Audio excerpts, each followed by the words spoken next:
Hello, welcome to Access. My name's Nathan, and this is a video about Apex Legends, a new Battle Royale game which we have been loving. One of the things we love about Apex Legends, apart from it being proof that we were right about Titanfall all along, thank you very much, is that it's absolutely full of tiny, brilliant touches that add to its intuitive, team-focused appeal. And a lot of these touches aren't totally obvious. In fact, we're still finding out little things even now. So here, aimed at beginners, but maybe with a couple of things for more regular players too, is our list of 25 tips for Apex Legends.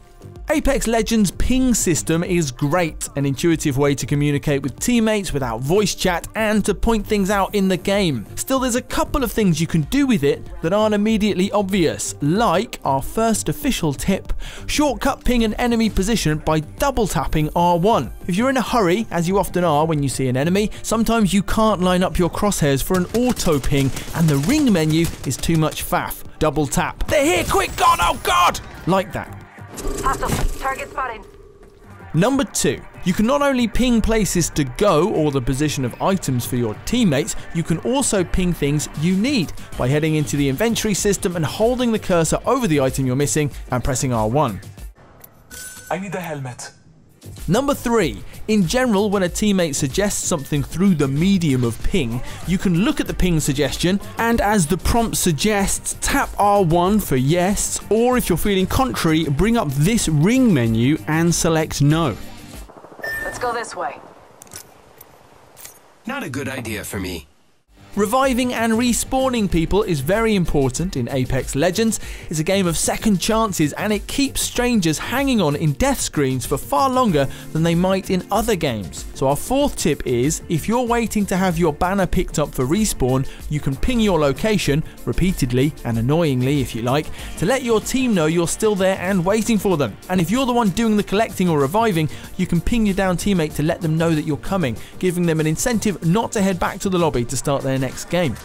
Number 5, on the subject of respawning teammates, once a teammate's banner has been picked up for respawn, like this, you need to take it to one of these locations to trigger their return. Here's the cool thing you might not know: once the banner has been recovered, either surviving teammate can do the respawn, not just the person who actually picked it up.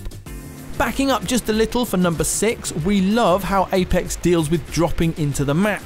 Trios are bound together by default, so you're more likely to land with your squad mates even while playing with randoms. And with the game's jetpacks, the emphasis is on getting to the ground as quickly as possible. But there are maths involved here. The quickest way down is not a straight line to your destination, it's more of a curve, picking up speed with the help of gravity and then easing more horizontal towards your target. Similarly, the way to go as far as possible is to dive and curve repeatedly. Nosedive to 145 speed units, then flatten out until you slow to around 125 or 130 and then dive again.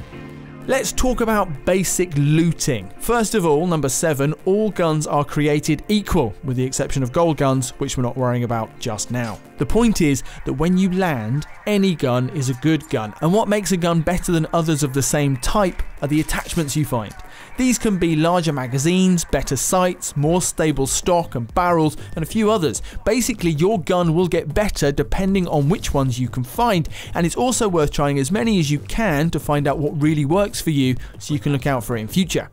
Also, number 8, if you do want to switch weapons after you've picked up some attachments already, there's a stress-free transfer system if you pick up a new gun. The game will tell you which of your current attachments are compatible with the new weapon you're pondering and will automatically transfer them over when you pick it up. Initially, it can be tricky to know if you need or can use whatever attachments and gear you found. So number 9, when you hover over an item that can be used on one of your weapons, this symbol will tell you what it's replacing. You can't accidentally equip something worse, the game will warn you. And if the item can't be used on your gun, it'll look like this and will be stashed in your backpack so you can give it to a teammate or save it until you find your perfect weapon. Finally, for the looting, number 10, don't worry if you pick up something, ammo or an attachment or whatever, that you can't use. Inventory management can be stressful, but here everything you can't use is marked by a big no entry symbol and you can feel totally free to drop it with a press of square. The gear in Apex Legends has a familiar blue, purple, gold rarity scheme. This is worth bearing in mind when you land shots on enemy players as, number 11, it will tell you what strength of shield they have. White numbers mean white armor, blue means blue, and so on. Red numbers mean the guy you're shooting has no armor, so you should definitely carry on shooting them, and in general, knowing this is good for deciding whether to shoot or run in combat situations. Similarly, bonus tip, because I'm adding it in late and I don't want to edit the rest of the numbers, when an enemy or even teammate has died, you can see from their death box what colour the best bit of their loot is, as the box will be tinted that same colour.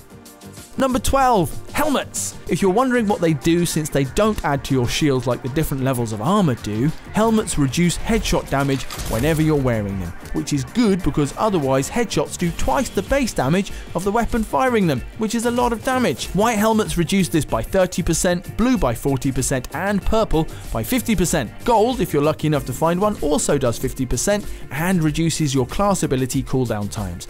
Plus, helmets never break or need recharging. The bottom line, wear a helmet.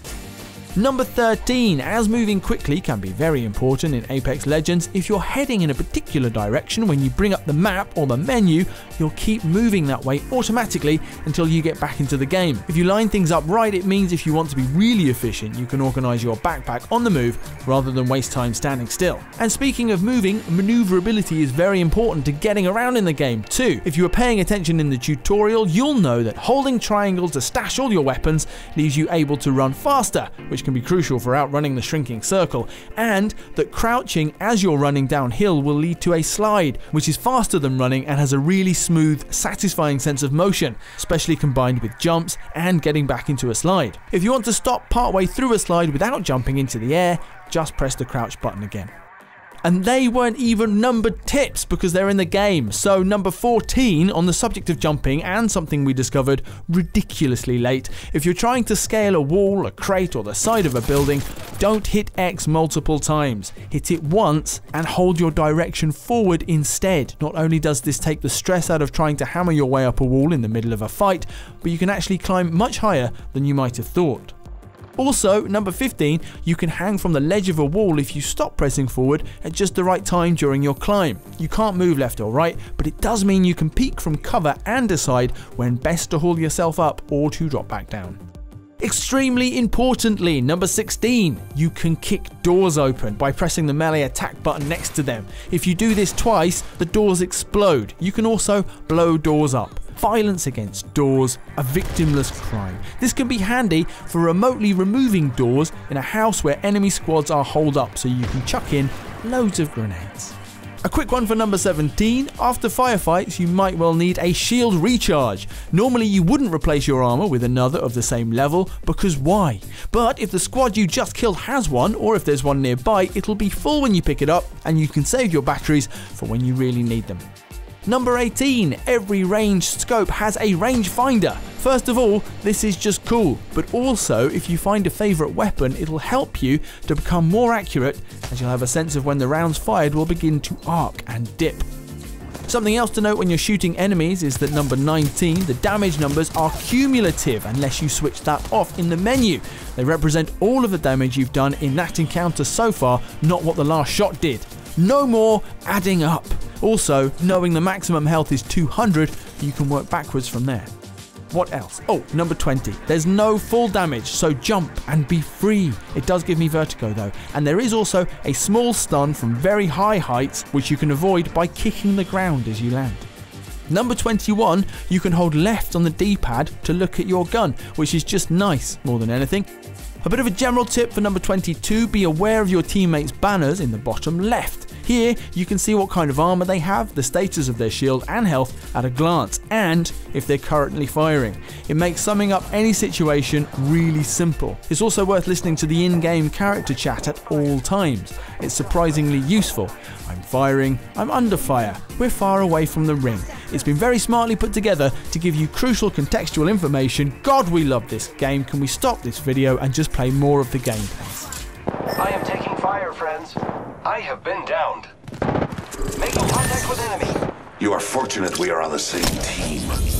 Tip number 23, if you want to get good gear quick, then check the map as soon as the dropship run starts. There are 2 high value loot areas marked every game. the flying supply ship, which is amazingly fun to land on but will likely end in a sometimes very short fight, and a hotspot, a ground location marked by this blue circle. This isn't always so busy, especially if it's on the far side of the map to the dropship start point.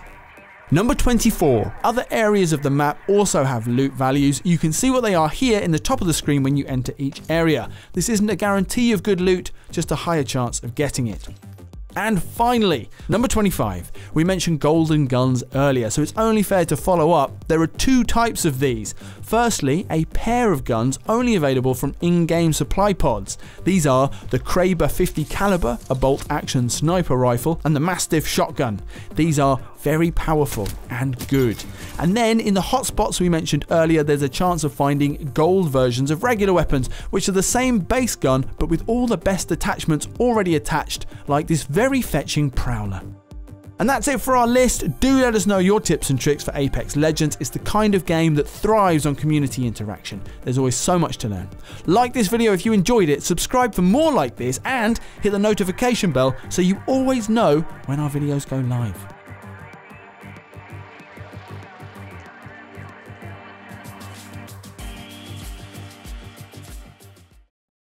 For the players.